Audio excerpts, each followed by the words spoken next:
Hello साथियों, आज मैं आप सबके लिए क्लास 12th हिंदी का मॉडल पेपर लेकर आया हूं जो आप सबके लिए बहुत ही ज़्यादा मोस्ट इम्पोर्टेंट होने वाला है। अगर आप लोग इस मॉडल पेपर को अच्छे तरीके से कर लेते हैं तो आप लोग जो है हिंदी के पेपर में 100 में से 100 नंबर लाने का दम रखते हैं। तो इसलिए आपको इस वीडियो को अच्छे तरीके से देखना है, तभी आप लोग हिंदी के पेपर में 100 में 100 ला पाएंगे। चलिए हम लोग इस वायरल मॉडल पेपर को देख लेते हैं बहुत ही आसान तरीके से। और मेरे चैनल सिमिलर कोचिंग सेंटर को सब्सक्राइब नहीं किए हैं तो जरूर सब्सक्राइब कर लीजिएगा। तो चलिए हम लोग क्लास 12th हिंदी के इस मॉडल पेपर को अच्छे तरीके से समझ लेते हैं। तो आगे देखते रहिएगा। तो देखिए यहाँ पर आपके हिंदी का पेपर जो होता है 100 नंबर का होता है। हिंदी का पूर्णांक जो होता है 100 नंबर का होता है और समय होती है 3 घंटा 15 मिनट। कितना समय होती है? 3 घंटा 15 मिनट। ये जो पेपर है आपके पिछले साल के 2023 का सामान्य हिंदी का पेपर है और कोड नंबर है 302 जेड। इसी मॉडल पेपर को आज हम लोग हल करेंगे बहुत ही सरल तरीके से। आपको अगर आप लोग इस मॉडल पेपर को अच्छे तरीके से हल कर पाएँ तो आप लोग समझ लीजिएगा कि आप लोग हिंदी के पेपर में 100 में 100 ला सकते हैं। तो चलिए हम लोग एक एक करके इन सभी प्रश्नों को अच्छे तरीके से पढ़ लेते हैं। सबसे पहले आप लोग को पता होना चाहिए कि यहाँ पर जो हिंदी होती है खंड ख और खंड ख में विभाजित होती है और यहाँ पर नोट पॉइंट में लिखा है कि सभी प्रश्न करना अनिवार्य है। तो खंड क को देख लेते हैं। सबसे पहले खंड क में आता है, यहाँ पर पहला प्रश्न आप लोग देखिए कि आचरण की सभ्यता के लेखक हैं। आचरण की सभ्यता के लेखक हैं, पहला हम लोग का प्रश्न कर रहा है। अगर आपको इसका आंसर पता है तो आप लोग कमेंट बॉक्स में ज़रूर बताइएगा कि सर हमें इसका आंसर पहले से पता था। तो जान लीजिए यहाँ पर इसका जो राइट आंसर हो जाएगा आपका ऑप्शन नंबर आपका तीसरा हो जाएगा। राइट आंसर इसका क्या होगा? अध्यापक पूर्ण सिंह जी हैं। आचरण की सभ्यता के लेखक कौन है? अध्यापक पूर्ण सिंह जी हैं। उसके बाद दूसरा यहाँ पर देखिए, दूसरा क्वेश्चन कर रहा है हिंदी नई चाल में ढली है, यह कथन किस लेखक का है? इसमें आपको बताना होगा। तो देखिए इसका जो मैं राइट आंसर बता दूं, भारतेंदु हरिश्चंद्र जी हैं। कौन है? भारतेंदु हरिश्चंद्र जी हैं। तो यहाँ पर इसको आप लोग टिक लगा कर चलाइएगा, आपका 100% सही हो जाएगा। उसके बाद दूसरा क्वेश्चन कर रहा है कि उसने कहा था कहानी के लेखक हैं। उसने कहा था कहानी के लेखक कौन है? तो इसका जो राइट आंसर है चंद्रधर शर्मा गुलेरी जी हैं। उसी प्रकार अगले क्वेश्चन को देखते हैं। अगला क्वेश्चन यहाँ पर ध्यान से देखिए कि क्वेश्चन नंबर घ का रहा है। यहाँ पर ध्यान से देख लीजिए। क्वेश्चन का रहा है कि चिंतामणि निबंध के लेखक हैं। चिंतामणि निबंध के लेखक कौन है? आचार्य रामचंद्र शुक्ल जी हैं। तो यहाँ पर आचार्य रामचंद्र शुक्ल जी पर आप लोग टिक लगा देंगे। उसी प्रकार अगले क्वेश्चन को देखते हैं। अगला क्वेश्चन का रहा है कलम के सिपाही के रचनाकार हैं अमृत राय जी हैं। तो यहाँ पर देखिए हम लोग का पहले जो है खंड क का जो है 5 जो है बहुविकल्पी प्रश्न तो हो गया। उसके बाद हम लोग दूसरे क्वेश्चन को देख लेते हैं। दूसरा क्वेश्चन में भी आपका बहुविकल्पी प्रश्न ही होते हैं। पहला प्रश्न कर रहा है कि प्रिय प्रवास के रचयिता हैं। प्रिय प्रवास के रचयिता कौन है? यहाँ पर मैं बता दूं अयोध्या सिंह उपाध्याय हरिओद्दी हैं। आप लोग अपने से कीजिए, अगर आपको नहीं आ रहा है तो आप लोग कहीं देखिए, मैं आपको इसका आंसर बताने ही वाला हूं। तो यहाँ पर देख लीजिए और कमेंट बॉक्स में कमेंट कीजिए कि सर हमें इसका आंसर पहले से पता था। आप लोग कमेंट बॉक्स में ये बात जरूर बताइएगा। तो आप लोग कमेंट बॉक्स में ये बात जरूर बताइएगा। उसके बाद दूसरा क्वेश्चन कर रहा है कि निम्नलिखित में से छायावाद के कवि हैं। निम्नलिखित में से छायावाद के कवि कौन है? मुकुटधर पांडे जी हैं। जल्दी जल्दी देखिए क्योंकि बहुत ही कम समय है आपके पेपर में, मात्र जो है 12 से 13 घंटे बचे हैं। आप लोग अच्छे तरीके से इसे देख लीजिएगा क्योंकि ऐसे ही आपके पेपर पूछे जाएंगे 2024 के 22 फरवरी को, क्योंकि ऐसे ही आपके 22 फरवरी को पेपर में पूछे जाने वाले हैं। उसके बाद अगला जो क्वेश्चन है यहाँ पर देखिए कि निम्नलिखित में से कौन सा कवि छायावाद युग नहीं है? निम्नलिखित में से कौन सा कवि छायावाद युग नहीं है? तो यहाँ पर हो जाएगा अज्ञेय जी है जो छायावाद के युग के कवि नहीं है। उसके बाद यहाँ पर देखिए कि रश्मि रति किस कोटि की रचना है? तो ये काव्य खंड है। क्या है? काव्य खंड है। तो काव्य खंड पर टिक लगा देंगे। उसी प्रकार अगला जो क्वेश्चन यहाँ पर देखिए कि अगला क्वेश्चन है कि बादल को घिरते देखा किसकी रचना है? तो ये नागार्जुन जी का है। बादल को घिरते देखा किसकी रचना है? नागार्जुन जी का। उसके बाद हम लोग पहला दूसरा क्वेश्चन भी कंप्लीट हो गया। 10 नंबर का क्वेश्चन कंप्लीट हो गया। अगर आप लोग इतना कर लेते हैं तो आपका जो है 10 नंबर कंप्लीट हो जाता है। उसी प्रकार हम लोग तीसरे क्वेश्चन को देखते हैं। देखिए यहाँ पर तीसरा क्वेश्चन है, अच्छे तरीके से आप लोग देखिए। तीसरा क्वेश्चन कह रहा है कि दिए गए गद्यांश पर आधारित निम्नलिखित प्रश्नों को उत्तर दीजिए।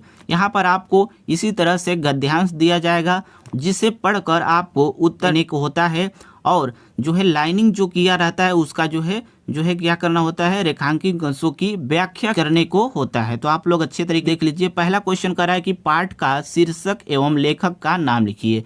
इस जो पंक्तियां ली गई है, जो गद्यांश लिया गया है, इसके रचयिता कौन है और इसके लेखक और इसके शीर्षक क्या है आपको बताना होगा। तब मैं आपको बता दूं कि इसका जो रचयिता हो जाएंगे, कौन हो जाएंगे लेखक, डॉक्टर वासुदेव शरण अग्रवाल जी, डॉक्टर जी हैं इसकी रचयिता। तो वहीं पर इसके शीर्षक का नाम है क्या, राष्ट्र का स्वरूप। क्या है, राष्ट्र का स्वरूप इसके शीर्षक का नाम हो जाता है। तो आप लोग इसको याद रखिएगा। दूसरा क्वेश्चन कर रहा है कि राष्ट्र के प्रत्येक अंग की शुद्ध हमें क्यों लेनी चाहिए, राष्ट्र के प्रत्येक अंग की शुद्ध हमें क्यों लेनी चाहिए। तो अगर इसका आंसर बता दूं तो इसका आंसर हो जाएगा, आप यहाँ पर सुन लीजिए, नहीं तो आपको स्क्रीन पर यहाँ पर दिख रहा होगा। तो यहाँ पर देख लीजिए, इसका आंसर क्या हो जाएगा, राष्ट्र के प्रत्येक व्यक्ति, जाति, वर्ग या किसी भी व्यक्ति का ध्यान हमें इसलिए रखनी चाहिए क्योंकि किसी भी पिछड़ी अवस्था को छोड़कर राष्ट्र उन्नति नहीं कर सकता है। तो आपको इतना समझ में आ गया होगा। उसी प्रकार हम लोग अगले क्वेश्चन को देख देते हैं। क्वेश्चन नंबर यहाँ पर तीसरा करा है कि रेखांकित अंश की व्याख्या कीजिए। देखिए स्टूडेंट, आपको जो ये रेखांकित अंश जो दिख रहा है, इसकी आपको व्याख्या करनी होगी। तो आप लोग अच्छे तरीके से इसका व्याख्या कर दीजिएगा, नहीं तो आपको स्क्रीन पर मैं वहाँ पर दिखा दूंगा, आप लोग उससे देखकर याद कर लीजिएगा। उसी प्रकार आगे देखिए कि राष्ट्र किसे पीछे छोड़कर आगे नहीं बढ़ सकता। राष्ट्र जो है किसे पीछे छोड़कर आगे नहीं बढ़ सकता। तो वहां पर जान लीजिए कि राष्ट्र जो है किसको पीछे छोड़कर आगे नहीं बढ़ सकता। राष्ट्र जो है किसी भी जाति, वर्ग या समुदाय को छोड़कर आगे नहीं बढ़ सकता है। उसके बाद अगला जो क्वेश्चन है यहाँ पर ध्यान से देखिए कि समन्वय के मार्ग से क्या प्राप्त हो सकता है। तो देखिए यहाँ पर इसका जो आंसर आप लोग लिखेंगे, इसी जो है आपके पंक्तियां में से आपको लिखना पड़ेगा। तो यहाँ पर देख लीजिए कि समन्वय के मार्ग से भरपूर प्रगति और उन्नति करने को एक जैसा अधिकार प्राप्त होता है। तो आप लोग को पांचों क्वेश्चन का आंसर पता हो गया। तो उसके बाद चौथा क्वेश्चन कर रहा है कि दिए गए पद्यांश पर आधारित निम्नलिखित प्रश्नों के उत्तर दीजिए। तो देख लीजिए, इसमें भी आपको 5 प्रश्न आएंगे, 2-2 नंबर के आएंगे और 10 नंबर इससे भी आप लोग प्राप्त कर सकते हैं। तो चलिए इससे भी हम लोग देख लेते हैं। तो आगे देखते रहिए। तो देख लीजिए, इसमें भी आपको 5 प्रश्न मिलेंगे। पांचों प्रश्न जो होते हैं 2-2 नंबर के होते हैं। जैसे मैं दूसरा और पहला प्रश्न को कराया हूं, उसी तरह से इसे भी करना है। तो आप लोग अच्छे तरीके से इसे भी कर लीजिएगा। मैं कराना नहीं चाहता हूं क्योंकि समय ज़्यादा लग जाएगी और समय की बहुत कमी है, इसलिए आगे और भी जो है टॉपिक को हम लोग समझ लेते हैं। तो देख लीजिए, इसका भी 5वां नंबर क्वेश्चन है। 5वां नंबर क्वेश्चन कर रहा है कि निम्नलिखित में से किसी एक लेखक का साहित्यिक परिचय देते हुए उनकी प्रमुख रचनाओं का उल्लेख कीजिए। अधिकतम शब्द जो है 80 शब्द का होना चाहिए। तो देख लीजिए कौन कौन का दिया है। यहाँ पर वासुदेव शरण अग्रवाल जी का दिया है, और दूसरा दिया है डॉक्टर हजारी प्रसाद द्विवेदी जी का, और तीसरा दिया है APJ अब्दुल कलाम जी का। तो इन तीनों पर मैं वीडियो बनाया हूं, उसे आप लोग जरूर देख लीजिएगा। उसके बाद दूसरा दिया है यहाँ पर देखिए कि निम्नलिखित में से किसी एक कवि का साहित्यिक परिचय देते हुए उनकी प्रमुख कृतियों पर प्रकाश डालिए। इसका भी अधिकतम शब्द जो है 80 शब्द का है। देख लीजिए, पहला दिया है अयोध्या सिंह उपाध्याय, जयशंकर प्रसाद जी, और दूसरा यहाँ पर तीसरा दिया है सच्चिदानंद हीरानंद वात्स्यायन अज्ञे। तो ये भी आप लोग तैयार कर लीजिएगा। उसके बाद यहाँ पर देखिए 6वां प्रश्न का रहा है, क्या करा है आप लोग देखिए अच्छे तरीके से कि 6वां प्रश्न का रहा है कि पंचलाइट अथवा ध्रुव तारा कहानी का सारांश लिखिए। अधिकतम क्या होनी चाहिए, 80 शब्द होनी चाहिए। अगर आप लोग इसको पूरा करते हैं तो 5 नंबर इससे आप लोग मिल जाएंगे। या फिर अथवा में दिया है कि बहादुर कहानी का सारांश, तो इस पर भी मैं वीडियो बनाया हूँ, बहादुर कहानी का सारांश और पंचलाइट कहानी का भी सारांश बता दिया हूँ। तो उसे अभी आप लोग देख लीजिएगा। उसी प्रकार अगले क्वेश्चन को देखते हैं। क्वेश्चन नंबर यहाँ पर देखिए कि स्वपठित काव्य खंड के आधार पर किसी एक खंड के प्रश्न का उत्तर दीजिए। स्वपठित काव्य खंड के आधार पर किसी एक खंड के एक प्रश्न का उत्तर दीजिए। तो देख लीजिए यहाँ पर इसको भी आप लोग 80 शब्द में लिखे होंगे। जिस जिले के होंगे आप लोग उसी जिले के अकॉर्डिंग आप लोग इसको तैयार कर चुके होंगे, तो इससे आप लोगों को ज़्यादा बताने की कोई ज़रूरत नहीं है। उसके बाद यहाँ पर 8वां नंबर प्रश्न कहेगा, यहाँ पर देख लीजिए कि दिए गए संस्कृत गद्यांश में से किसी एक संदर्भ हिंदी में अनुवाद कीजिए। ये प्रश्न आपको जो है 7 नंबर के आएंगे, 2 नंबर आपको संदर्भ लिखने को मिलेंगे, 5 नंबर आपको इसके अनुवाद करने को। तो आप लोग को अनुवाद करना आता होगा तो आप लोग इसे आसानी से कर पाएंगे। ये बहुत आसान है, ज़्यादा ये कठिन नहीं है, तो इससे आप लोग आसानी से कर पाएंगे। उसकी प्रकार यहाँ पर देखिए कि अगला जो प्रश्न है यहाँ पर देख लीजिए, दिए गए पद्यांश में से किसी एक का संदर्भ हिंदी में अनुवाद कीजिए। इसका मैं जो है अनुवाद मैं आपको यहाँ पर स्क्रीन पर दिखा दे रहा हूँ, आप लोग इसको देखकर तैयार कर लीजिएगा। ये भी आपके जो है 7 नंबर के पूछे जाते हैं। तो यहाँ पर अगर आप लोग इन दोनों को तैयार करेंगे तो 14 नंबर आपका क्लियर हो जाता है। उसी प्रकार यहाँ पर देख लीजिए 9वां नंबर प्रश्न आ गया है। व्याकरण से अब प्रश्न आ गया है। व्याकरण से प्रश्न आपको तैयार करना बहुत जरूरी है। यहाँ पर कह रहा है कि निम्नलिखित मुहावरों में से किसी एक का अर्थ लिखकर वाक्य में प्रयोग कीजिए। पहला दिया है यहाँ पर कि जले पर नमक छिड़कना, दूसरा है आग का तारा होना, और तीसरा है अपना उल्लू सीधा करना, और चौथा दिया है हवा में बात करना। तो देख लीजिए, अगर बात की जाए यहाँ पर आग का तारा होना तो इसका हो जाएगा अत्यंत प्रिय, और यहाँ वाक्य में प्रयोग देखें तो वाक्य में प्रयोग ऐसे लिख दीजिएगा कि राम कौशल्या की आंखों के तारे थे। तो वहीं पर अपना उल्लू सीधा करने का हो जाएगा स्वार्थ सिद्ध करना। आजकल के जो नेता होते हैं वोट लेकर चले जाते हैं, आपको फिर बाद में नहीं आते, वो अपना स्वार्थ सिद्ध कर लेते हैं। उसी प्रकार हवा से बात करना, तो इसका जो हो जाएगा, इसका मतलब हो जाएगा हवा की तरह भागना। तो उसके बाद अगला जो क्वेश्चन दिया है कि 10वां नंबर, निम्नलिखित शब्दों में से संधि विच्छेद सही विकल्प का चयन कीजिए। देखिए ये जो प्रश्न है आपका, ये प्रश्न आपका कट गया है, ये प्रश्न आपका कट गया है, इसको आप लोग को तैयार नहीं करनी है। उसके बाद दूसरा भी यहाँ पर दिया है, यहाँ पर देख लीजिए कि दिए गए निम्नलिखित शब्दों की शुद्ध विभक्ति और वचन लिखिए। ये भी प्रश्न आपका कट चुका है पेपर में, तो ये भी आपके नहीं आएंगे। उसके बाद यहाँ पर देख लीजिए 11 नंबर प्रश्न। 11 नंबर प्रश्न क्या कर रहा है यहाँ पर, ध्यान से देखिए कि अच्छे तरीके से आप लोग देख लीजिए कि निम्नलिखित शब्द युग्म का सही अर्थ चयन करके लिखिए। निम्नलिखित शब्द युग्म का सही अर्थ, तो पहला दिया है अभिराम अभिराम, इसका हो जाएगा सही आंसर बिना रोके और सुंदर। क्या हो जाएगा, बिना रोके और सुंदर। और दूसरा क्वेश्चन और विहंग, विहग और विहंग के क्या हो जाएगा, पक्षी और तोता है। तो यहाँ पर टिक लगा दीजिएगा, ऑप्शन नंबर ब सही हो जाएगा। उसके बाद अगला क्वेश्चन कह रहा है कि निम्नलिखित शब्दों में से किसी एक शब्द के 2-2 अर्थ लिखिए। निम्नलिखित शब्दों में से किसी एक शब्द का, मान लीजिए यहाँ पर सीखा का जो अगर 2 शब्द लिखना चाहेंगे तो चोटी हो जाएगा, नोक हो जाएगा, पेड़ की जड़ हो जाता है। तो ये भी आप लोग लिख लीजिएगा।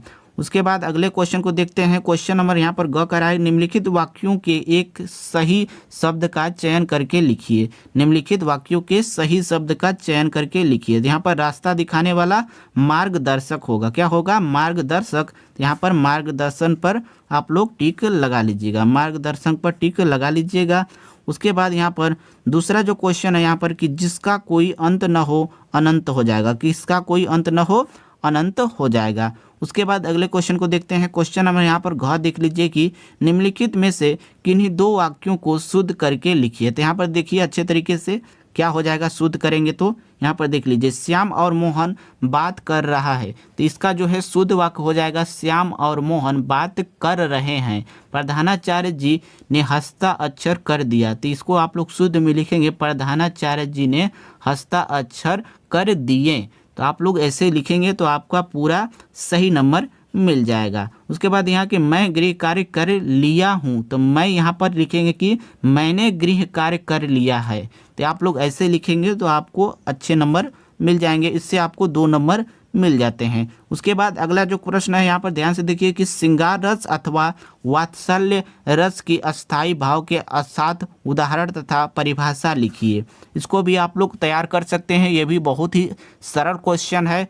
उसके बाद अगला जो क्वेश्चन है कि यमक अलंकार और रूपक अलंकार की लक्षण और उदाहरण लिखिए। इससे भी आपको 2 नंबर मिल जाते हैं। कितने नंबर मिल जाते हैं, इससे भी आपको 2 नंबर मिल जाते हैं। और अगला प्रश्न है चौपाई छंद अथवा सोरठा छंद की मात्रा सहित लक्षण का उदाहरण कीजिए। तो इसको भी आप लोग अच्छे तरीके से तैयार कर सकते हैं, 2 नंबर इससे भी आपको मिल जाएंगे। 13 नंबर प्रश्न करा है कि ऋण प्राप्ति हेतु बैंक प्रबंधक को आवेदन पत्र लिखिए। देखिए स्टूडेंट, अगर आप लोग इसको अच्छे तरीके से लिखते हैं तो आपको 6 नंबर मिल जाएंगे, या आपको 6 नंबर मिल जाएंगे। अगर अथवा में देखा जाए तो अथवा में दिया है नगर अतिक्रमण की समस्या के निवारण हेतु महापौर को पत्र लिखिए, तो आपको इस पर भी अगर आ रहा है तो आप लोग उस पर भी लिख सकते हैं। उसके बाद लास्ट क्वेश्चन है, यहाँ पर देख लीजिए कि लास्ट क्वेश्चन क्या करा है कि निम्नलिखित विषयों में से किसी एक पर अपनी भाषा शैली में निबंध लिखिए। अपनी भाषा शैली में निबंध लिखने को करा है। पहला दिया है पर्यावरण संरक्षण की आवश्यकता, महामारी के संबंध में जागरूकता के उपाय, मेरे प्रिय उपन्यासकार। तो इन्हीं सब पर आपको अगर तैयार रखेंगे तो आप लोग इन्हीं में से किसी ना किसी पर 100% पूछे जाएं। तो देखिए ये मॉडल पेपर आप सबके लिए बहुत ज़्यादा महत्वपूर्ण था। अगर आप लोग इसका जो है 90 से 95% भी अगर आप लोग सही करते हैं तो आप लोग हिंदी के पेपर में अच्छे मार्क्स ला पाएंगे। तो आप लोग को यह वीडियो अच्छे तरीके से समझ में आ गई है तो आप सब इस चैनल को जरूर सब्सक्राइब कीजिएगा, सिमिलर कोचिंग सेंटर को, क्योंकि ऐसे ही सभी सब्जेक्ट की तैयारी आपको इस चैनल पे मिलती रहती है। तो चलिए हम लोग किसी ऐसे ही अगले वीडियो में मिलते हैं।